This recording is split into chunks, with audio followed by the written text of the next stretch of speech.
Muy buenas tardes, hermanos. Nuevamente nos encontramos para escuchar la lectura de la palabra de Dios, tanto un mensaje que Dios. Vamos a seguir con nuestro estudio del libro de 1 de Corintios, que es un tema del todo el libro, es orden en la iglesia. Vamos a tener un momento de oración antes de comenzar. Padre amado, gracias por hoy día, gracias por tu protección, gracias por tu propósito, gracias por tu provisión. Y Señor, queremos nosotros recibir tu palabra, que plante en nuestros corazones, que seamos, Señor, abiertos para recibir el mensaje y que nos exhorta y tanto como nos anima. Gracias, Padre, por tu palabra, tu Espíritu que nos está trabajando y que tú seas glorificado en todo lo que hacemos. En el nombre de tu Hijo amado Cristo Jesús. Amén. Bien, estamos en cuarentena todavía, así que cada uno está esperando que fuese cortito, como 1 o 2 semanas, ya estamos en la tercera, y esperando que no llegue hasta la cuarta. Entonces, es un problema para muchas personas. Estoy escuchando comentarios por aquí y por allá de que hay gente muy desanimado, los ánimos están muy bajos, no solamente en la iglesia, gente fuera de la iglesia también, porque Dios nos ha hecho como seres de sentir útil, de hacer algo. No solamente por ejemplo, vacaciones dura unas semanas y disfrutamos, pero después queremos volver. Y ahora cuando está mucho tiempo inactivo hay una tendencia de no solamente tener el problema de la falta de ingresos, pero también la falta de ánimo de sentir propósito. Entonces, en esto yo quiero que estudiemos el libro de 1 Corintios. Que el tema hoy día estamos hablando sobre la obra de Dios. Ahora, hace más de un año atrás, me acuerdo de un estudio que estaba haciendo sobre el futuro, el reino de Dios y el cielo. Una de las cosas que dije produjo un malestar en una hermana, porque yo le dije en la enseñanza, vamos a tener trabajo en el cielo, vamos a tener trabajo en el reino milenio. Y esa hermana estaba muy disgustada, por decir, porque ella tiene la idea de que cuando uno llega al cielo, cuando uno llega a la presencia del Señor, es puro adorar y cantar y todo eso. Y el problema es que el trabajo solamente está mal mirado cuando vemos trabajo bajo la maldición. Después que Adán y Eva pecaron, una maldición cayó sobre toda la creación, en ese sentido, especialmente sobre trabajo, el sudor, ¿cierto? Sangre, está hablando de cardas, espinas, etc. Entonces, nuestro trabajo hoy día es bajo maldición y cuesta, nos cansamos, estamos frustrados. Pero creo que si Adán y Eva nunca hubieran pecado, entonces Adán y Eva igual habían recibido tareas que hacer, aún en su estado antes de pecaminoso. Y porque trabajo es algo bueno, trabajo es algo que nos da satisfacción, nos da propósito, queremos sentir útil, queremos sentir que tenemos un propósito y a cumplir el propósito por lo cual fuimos creados no es algo negativo, al contrario, yo creo que es algo positivo. Entonces, pero mientras tanto vamos a tocar hoy día de que hay 3 obras de Dios que se menciona en el texto que tenemos, así que abren sus Biblias, lo que tienen en su casa, espero que tengan una copia de la Biblia para seguir conmigo. Y vamos a leer 1 Corintios capítulo 3, versículos 5 hasta 17. ¿Qué pues es Pablo y qué es Apolos? Servidores por medio de los cuales habéis creído, y eso según lo que a cada uno concedió al Señor. Yo planté, Apolo regó, pero el crecimiento lo ha dado Dios. Así que ni el que planta es algo, ni el que riega, sino Dios que da el crecimiento. El que planta y el que riega son una misma cosa, aunque cada uno recibirá su recompensa conforme a su labor. Porque nosotros somos colaboradores de Dios, vosotros sois labranza de Dios, edificio de Dios. Conforme a la gracia de Dios que me ha sido dada, yo como perito arquitecto puse el fundamento y otro edifica encima. Pero cada uno mire cómo sobreedificó. Porque nadie puede poner otro fundamento que el que está puesto, el cual es Jesucristo. Esto habla de la salvación. Y si sobre este fundamento alguno edificare oro, plata, piedras preciosas, madera, heno, hojarasca, la obra de cada uno será manifiesta porque el día la declarará, pues por el fuego será revelado, y la obra de cada uno cual sea, el fuego la probará. Si permaneciere la obra de alguno que sobreedificó, recibirá recompensa. Si la obra de alguno se quemare, él sufrirá pérdida, si bien él mismo será salvo, aunque así como por fuego. ¿No sabéis que sois templo de Dios y que el Espíritu de Dios mora en vosotros? Y si alguno destruyere el templo de Dios, Dios le destruirá a él, porque el templo de Dios, el cual sois vosotros, santo es. Ahora, ese trozo de las Escrituras está enfocado bastante hacia obras o labores. Por ejemplo, miren las palabras que se escuchan al leer ese contexto. Dice palabras como trabajo, como servidores. Versículo 8, labor, colaboradores, labranza, edificio. Versículo 9, edifica, sobre edifico. Versículo 10, edificare. Versículo 12, la obra de cada uno. 4 veces la obra de cada uno. 4 veces en versículos 13 hasta 15. Entonces, ¿qué exactamente es la obra de Dios? Que es más o menos una de las preguntas que fue dirigido a Jesús y en el libro de Juan, capítulo 6. Ese es el episodio, el relato cuando está alimentando la multitud. En Juan capítulo 6, versículo 27, Cristo está diciendo ahí, dice, trabajar no por la comida que perece, sino por la comida que a vida eterna permanece, la cual el Hijo del Hombre os dará, porque a este señaló Dios el Padre. Entonces le dijeron, ¿qué debemos hacer para poner en práctica las obras de Dios? Respondió Jesús y le dijo, esta es la obra de Dios, que creáis en Él que Él ha enviado. Obviamente la obra de Dios es la salvación aquí, hablando de es por fe, y que también nosotros vamos a ver de que nosotros somos la obra de Dios. En versículo 11, porque nadie puede poner otro fundamento que el que está puesto, el cual es Jesucristo. La salvación es una obra de Dios.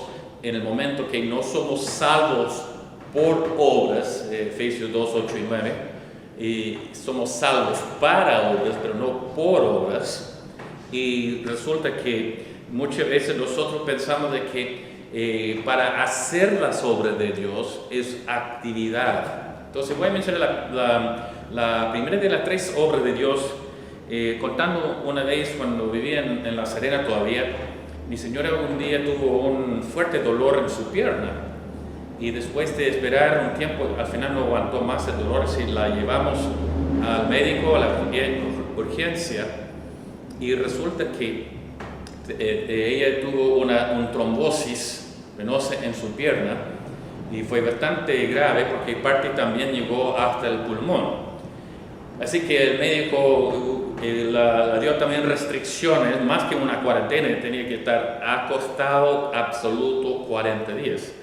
Ahora, si ustedes conocen a mi esposa, ella no le gusta estar parada, así ella trabaja mañana, tarde, noche, siempre está trabajando y me hace sentir cansado mirándola.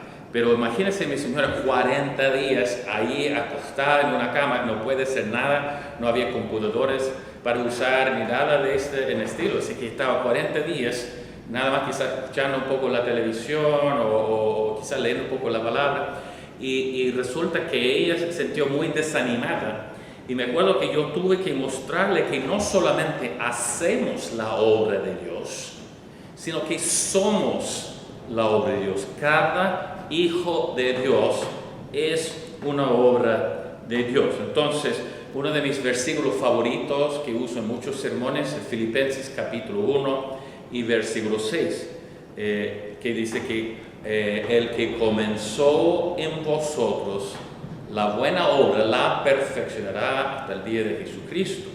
Es decir, que Dios comenzó una obra en nosotros, por lo menos desde que aceptamos a Cristo, pero a mi parecer mucho antes estaba trabajando para llegamos a este punto. Entonces somos una obra de Dios, y eso significa aún que estamos en 3 semanas o 4 semanas de cuarentena, y ahora vamos en la 3ª semana, pero yo tuve 2 semanas antes por volver del extranjero, así que ya llevo como 5 semanas de cuarentena, y puede ser que ahí sigue a unas semanas más. Pero aún con esto, eso no para la obra de Dios, porque yo soy la obra de Dios. En ese sentido, nosotros podemos ver, como dice en capítulo 3 de 1 de Corintios, versículo 9, porque somos colaboradores de Dios y vosotros, hablando de la gente, vosotros sois labranza de Dios, edificio de Dios. Así que ahí Pablo está destacando que cada uno es hijo de Dios, es parte de la obra de Dios y Dios está trabajando en la vida de ellos. Nuestras acciones, nosotros no tenemos control sobre las circunstancias, pero sí como nuestras actitudes o la reacción en medio de las circunstancias. Entonces, nuestras actitudes, el uso de nuestro tiempo en la casa, la interacción con la familia, nuestro ánimo, nuestro tono, como a veces mi señor dice, tiene un tono, ¿qué tono tengo? Pero a veces necesitamos saber de que todo esto que sucede en ese tiempo es parte de un proceso. Y como dije, no controlamos las circunstancias. La mayoría de nosotros no nos gusta estar en cuarentena o restringido de movimiento, así que no controlamos, pero sí cómo reaccionamos en medio de esto.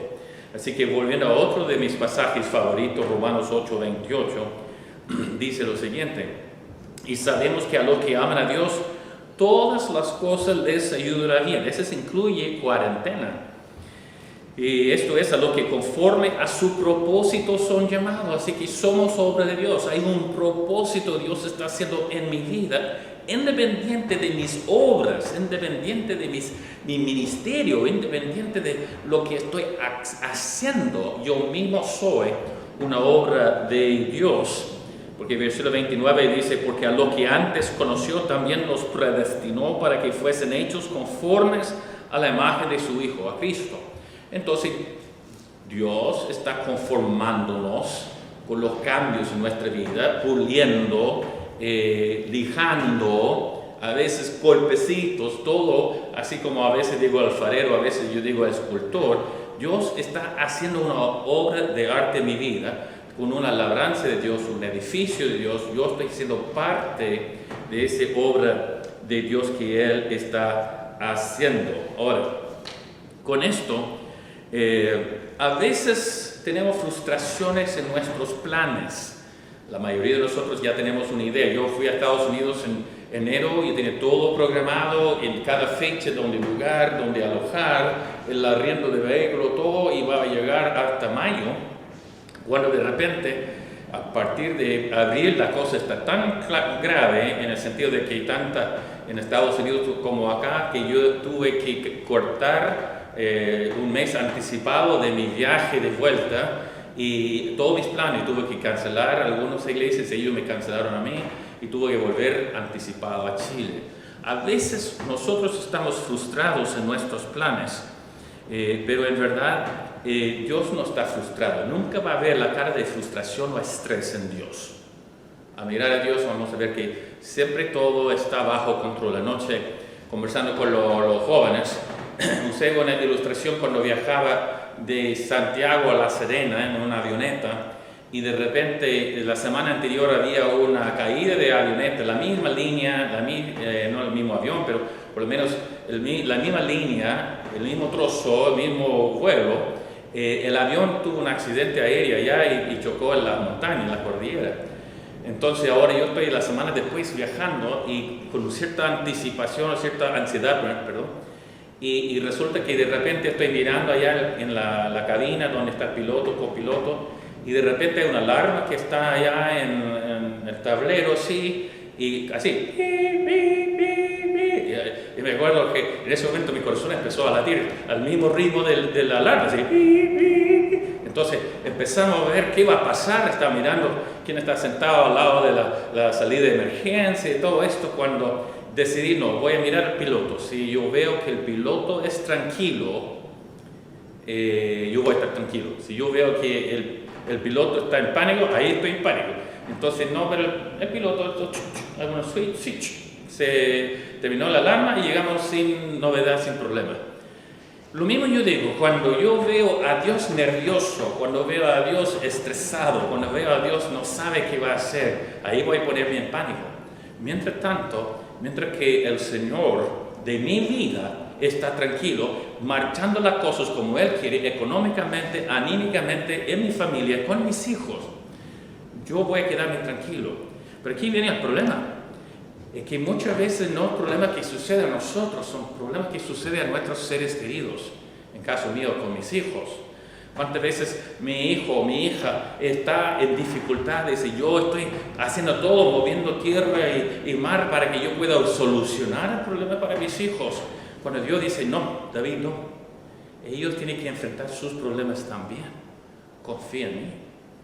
A veces yo no puedo solucionar su problema. Me acuerdo la vez que mi hija Heidi estaba hospitalizada, es bastante grave, y yo me acuerdo que yo volví del hospital a mi casa en La Serena y estaba muy asustado por el estado de ánimo, y llegó a visitarme una de las enfermeras que estaba tratando a mi hija en el hospital. Ella vino a mi casa desde mi iglesia. Yo esperaba que me daba una palabra de aliento. Pastor, no se preocupe, está bajo control, su hija está en buenas manos y todo eso.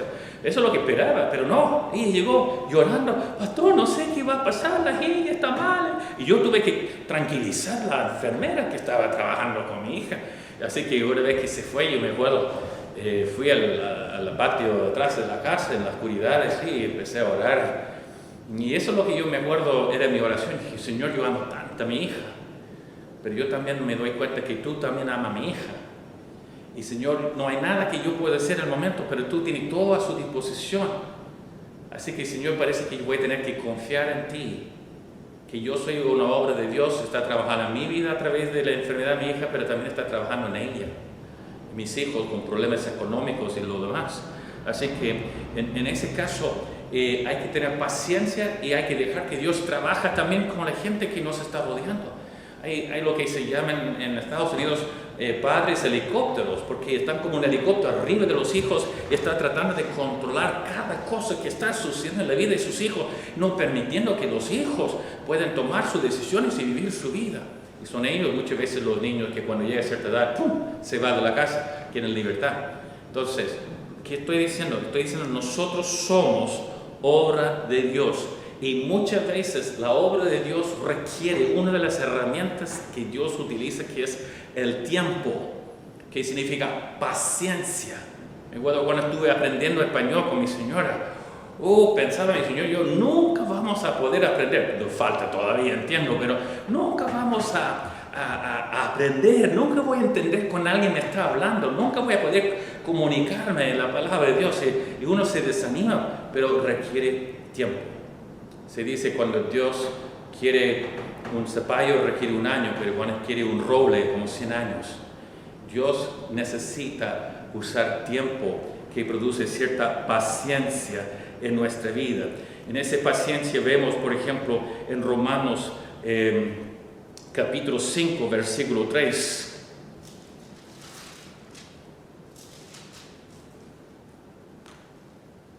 Que dice, no solo esto, sino que también nos gloriamos en las tribulaciones, sabiendo que la tribulación produce paciencia, y la paciencia prueba, y la prueba esperanza. Dios a veces demora su respuesta, no porque es caprichoso o está jugando con nosotros, pero cuando nosotros tenemos que esperar de recibir, está poniendo la esperanza en el Señor. Hay un pasaje en Lucas 18 que dice, versículo 29, que todos los que han dejado a padre o madre o tierras o casas por mi nombre recibirá más ahora y también después. El miércoles pasado en el estudio de Hebreos vimos de que hay recompensas, pero muchas veces no vamos a recibir las recompensas al tiro. Es algo que está esperando más adelante, y ese requiere una esperanza, fe, pero también una esperanza. Yo sé que algún día todos mis labores, todo lo que soy va a producir el fruto en el futuro. Entonces, mira lo que dice en Colosenses capítulo 1, versículo 5. La idea de que nosotros somos la obra de Dios, aún estando en cuarentena, produce un tiempo de paciencia, que produce prueba, que produce esperanza. Y esperanza es una virtud. Impaciencia no lo es. Por eso no me gusta ir al médico, porque no me gusta estar esperando 2 horas para verlo.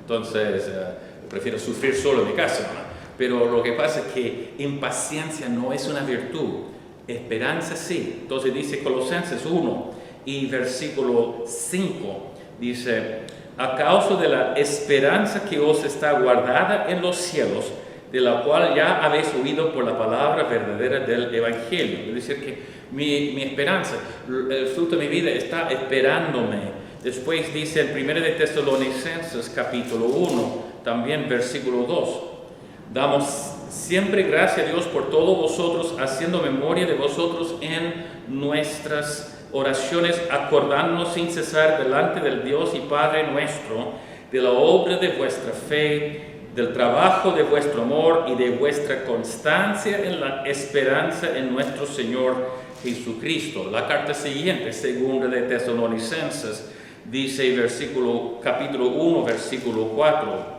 dice: tanto que nosotros mismos nos gloriamos de nosotros en las iglesias de Dios por vuestra paciencia y fe en todas vuestras persecuciones y tribulaciones que soportáis. Es una cosa hacer algo, pero otra cosa es esperar, de confiar, de entregar nuestra esperanza en las cosas del Señor. Entonces, Dios está usando las circunstancias porque somos, lo repito, somos la obra de Dios. Y cuando hablamos de esto, no tengo mucho tiempo, pero uno puede decir que Dios está trabajando y Él quiere producir esa paciencia en nosotros y también en nuestro trato a nuestro prójimo, en nuestros trabajos. Si no solamente estamos siendo conformados cuando vamos a la iglesia. En Lucas 16, nuevamente el libro de Lucas. En Lucas 16, Cristo está enseñando un principio y está usando parábolas, y tiene también una enseñanza. Lucas 16 y versículo 10.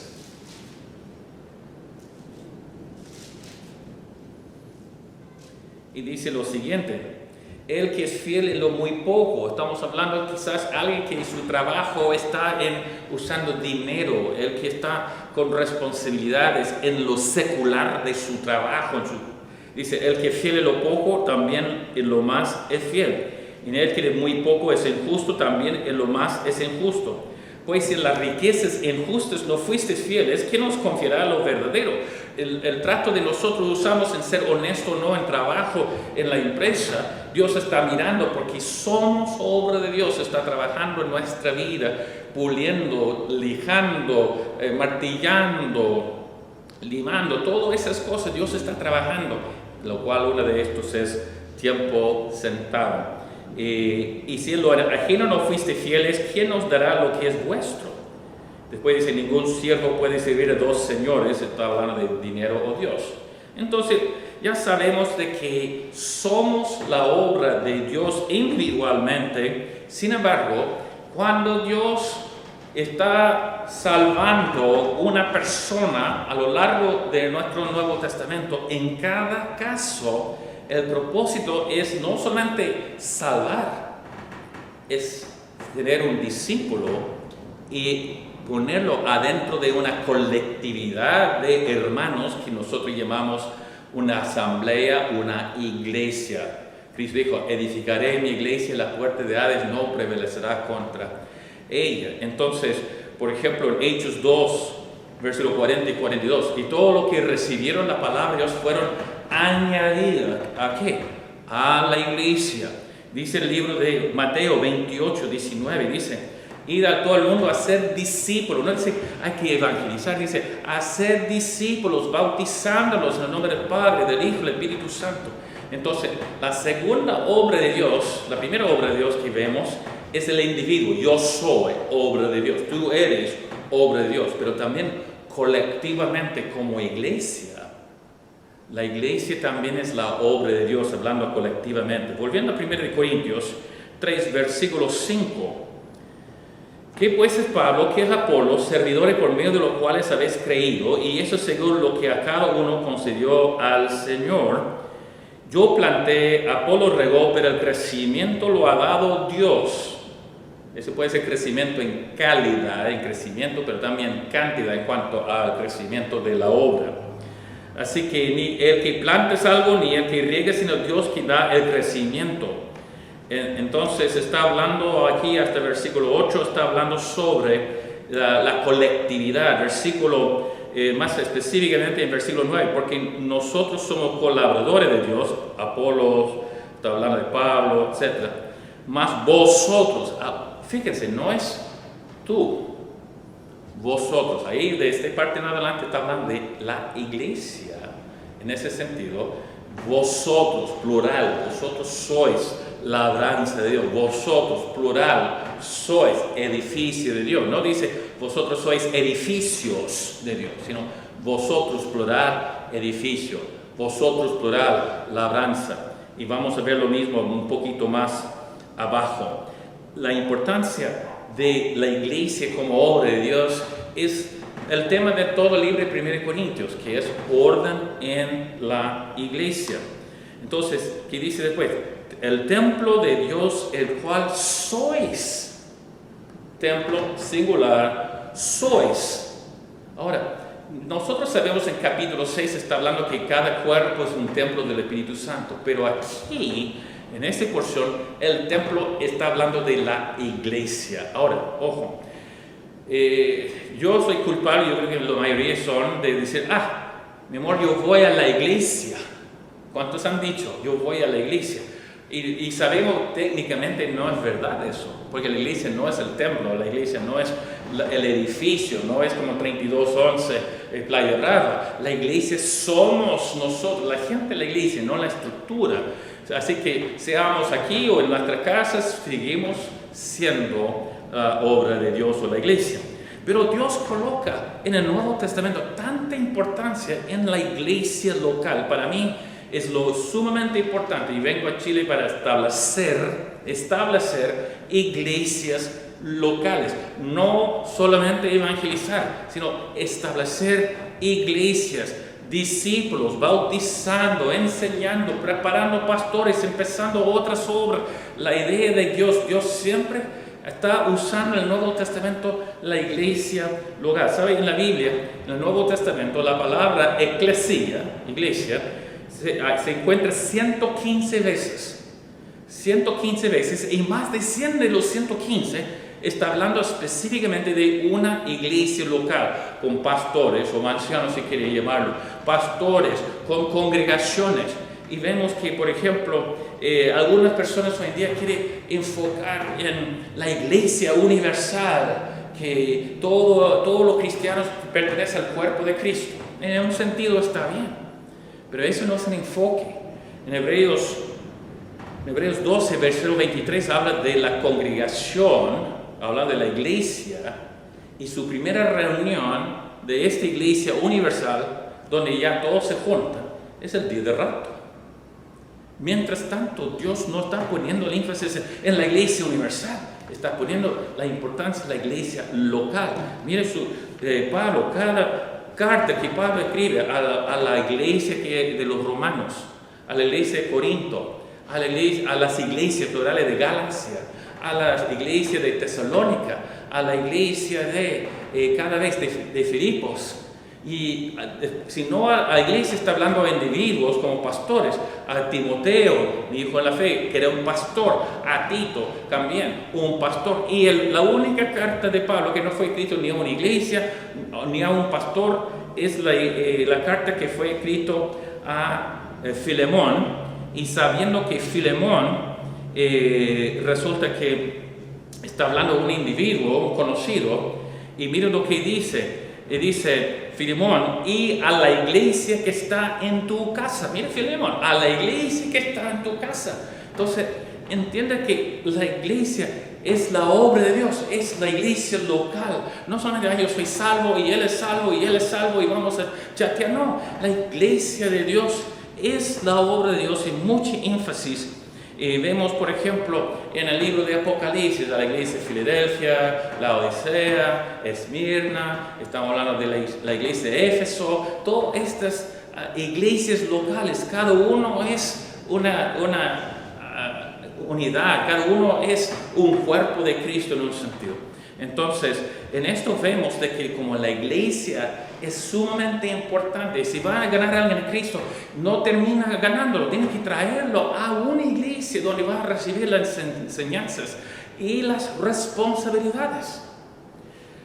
¿Sabe que más de 100 veces en el Nuevo Testamento se usa la palabra alelón? Alelón en griego significa los unos a los otros. Y no tengo tiempo para mencionar todos los 100, pero tengo algunos que yo puedo mostrar porque yo tengo esa responsabilidad.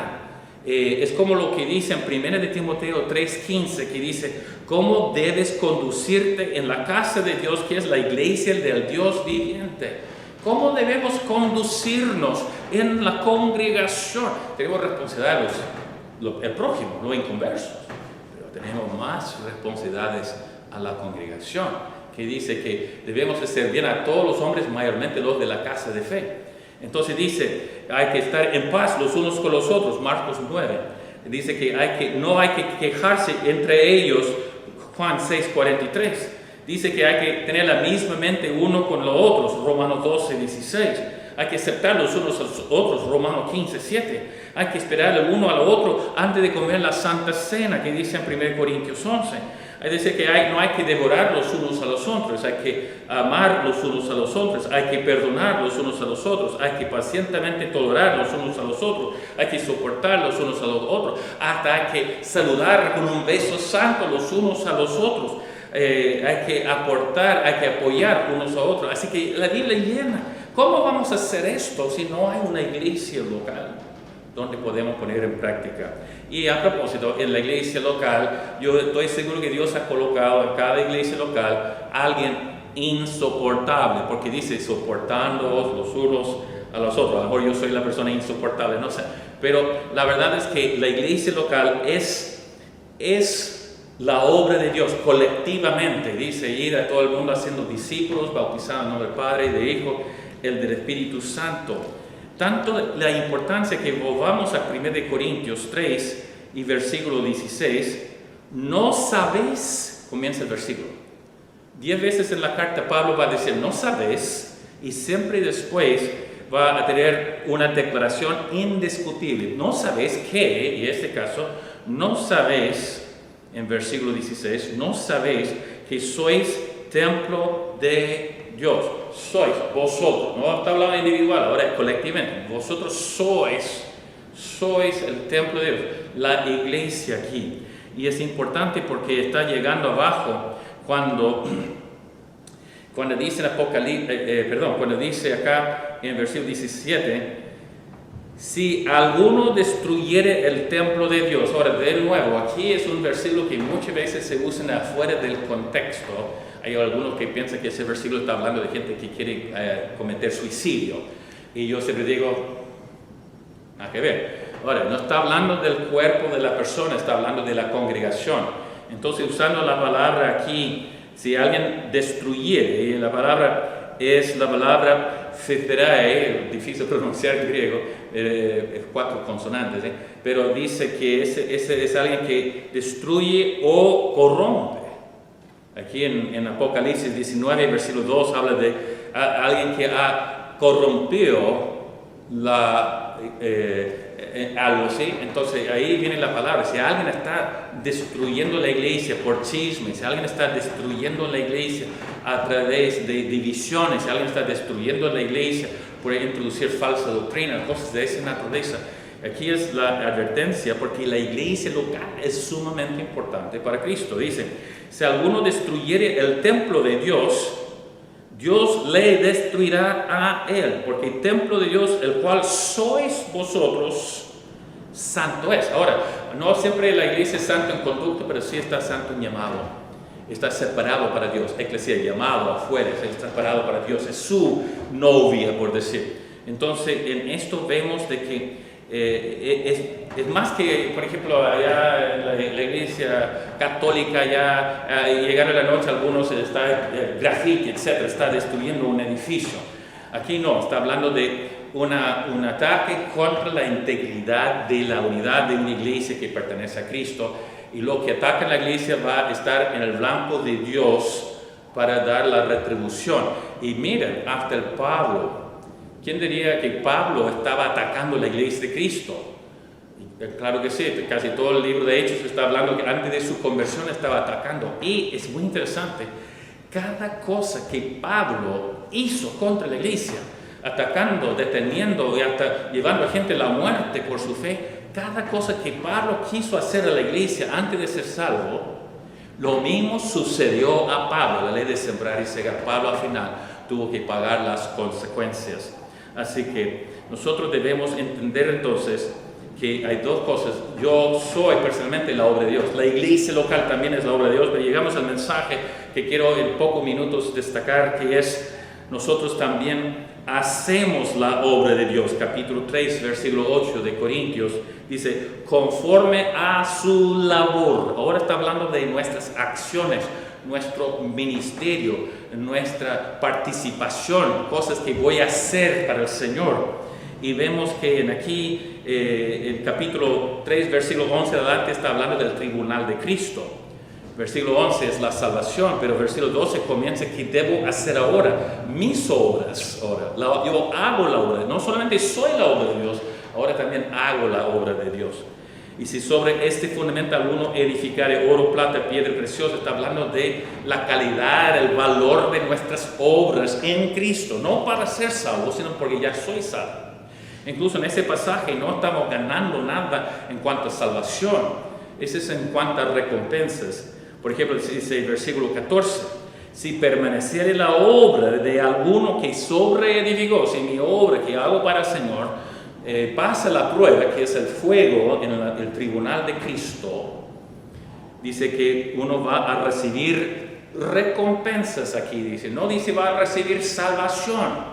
Y después, si no tiene nada que mostrar, dice también, si la obra de algunos se quemare, si no queda nada, si todas mis obras eran vanas, si todo lo que yo hacía era para mi propia gloria, etc., y nada pasó, ese bautismo por fuego que va a suceder en el tribunal de Cristo, entonces resulta que él sufrirá pérdida. ¿Pérdida de qué? La salvación no, sino bien él mismo será salvo, aunque así como por fuego. Es decir, que ese tribunal de Cristo que está aquí, está en 2 Corintios 5, está en Romanos 14, se llama el acento bema en griego, que era como en los Juegos Istmicos, como Juegos Olímpicos, el juez que está asegurando que todo se está corriendo legítimamente y nadie está sobrepasando, y siempre como hay una pistola, ¿cierto? Y así cuando estaba en atletismo, y de repente levanta la pistola y dice, lo marca y todo así, ¡pum! Y todo sale.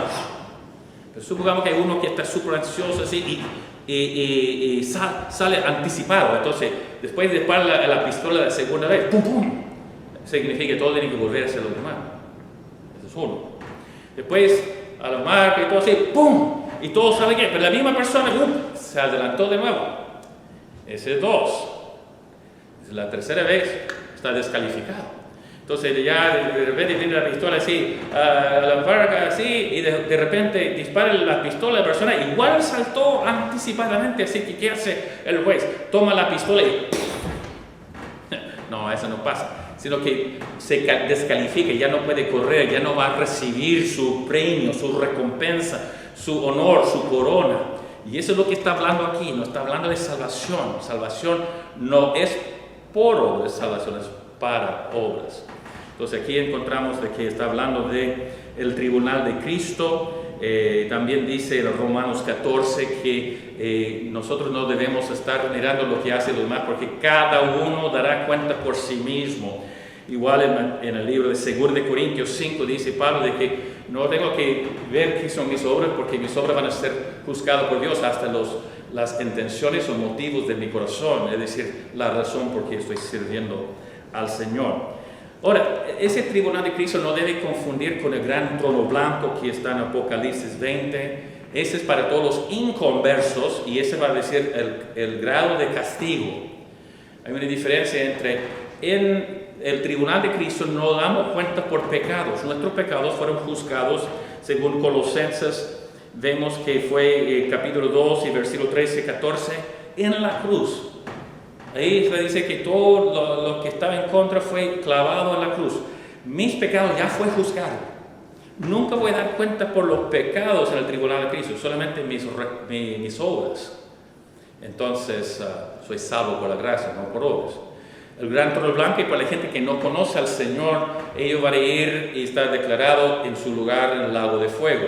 Y el otro que está Mateo 25 es el juicio de las naciones, y en el juicio de las naciones nosotros tenemos los sobrevivientes, los gentiles que sobreviven los 7 años de tribulación, va a pasar por el juicio de Jesús para decidir quién entra mortalmente en el reino de Dios y quién va directamente al infierno. Entonces, nosotros individualmente soy obra de Dios, colectivamente como la iglesia también somos obra de Dios, y también como individuo yo tengo que hacer la obra de Dios. Y mire versículo 8, ya tenemos que terminar. Dice, versículo 7, así que ni el que planta es algo, ni el que riega, sino Dios que da el crecimiento. ¿Quién da el crecimiento? Dios da el crecimiento, no Apolos y no Pablo. Entonces, yo tengo una teoría. Yo veo que Dios siempre bendice nuestras obras indirectamente. Sí, bendice directamente, como yo voy a hablar con 10 personas, las 10 personas llegan al aniversario de la iglesia, etc. Entonces yo siento, mira lo que he hecho yo. Pero en mi experiencia, invito a 10 personas, quizás uno o poco vienen, pero viene como otras 8 personas que no invité y ellos llegan. Entonces de repente Dios está bendeciendo mis esfuerzos, aunque no directamente. Así que yo voy a recibir recompensa por lo que hago, aunque no siempre voy a ver el resultado directo por lo que yo he hecho. De esa forma Dios recibe la gloria y no nosotros.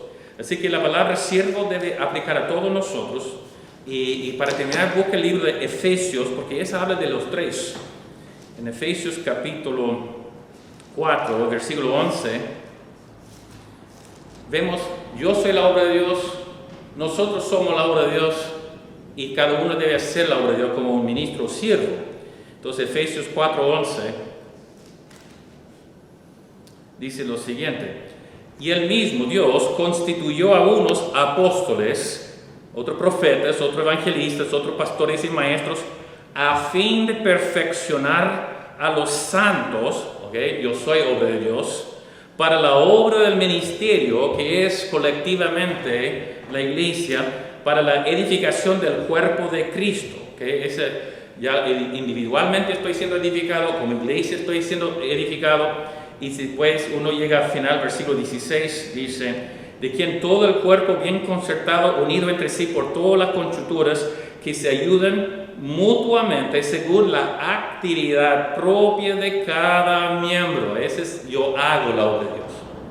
Dios está obrando en mí personalmente, Dios está obrando en la iglesia colectivamente, y Dios está actuando a través de mí en la actividad propia de cada miembro, cada uno un siervo. Ahora, nunca debemos perder ese cuadro grande. Si estamos en cuarentena, no podemos salir, no podemos ir a la calle y evangelizar todo eso, pero igual la obra de Dios sigue en pie. ¿Por qué? Porque colectivamente Dios está trabajando con nosotros individualmente, y también llega el momento cuando también nosotros podemos hacer nuestra parte. Ahora, termino con cuando yo fui a La Serena, estuve en La Serena y fui a la Recoba, donde se vende mucho artesanía. Y muchas veces había en cada local yo vi uno que era un cuadro de hilo, así que a un lado de ese de género y con hilo se veía un cuadro precioso, una muchacha así, una casa antigua en el campo, ¿cierto? Quizás un carrete y todo así. Pero ese está colgado afuera del local. Una vez que entro, está mirando la otra cosa. Cuando estoy saliendo, estoy mirando el mismo cuadro y es nada que ver. Así que es como caótico, así negro, naranja, rojo, amarillo, azul, cada línea así, no tenía ninguna cosa. Después salgo mirando de frente, un cuadro bonito. Después entrando, mirando de atrás, caos. Y así a veces nuestra vida se ve. Porque nosotros estamos mirando una vida, no entiendo por el trabajo, no entiendo por esa persona que me ofendió, no entiendo que pasó, no entiendo por qué es la decisión del pastor, no entiendo estas cosas. Pero una vez cuando lleguemos al cielo vamos a estar mirando nuestra vida y va a ser algo precioso, una obra de arte. Solamente en ese lado estamos mirando de atrás y no entendemos lo que Dios está haciendo. Pero Dios tiene un plan. El que comenzó a vosotros la buena obra la perfeccionará. Así que nosotros debemos estar confiando que yo soy la obra de Dios, aun cuando hay inactividad.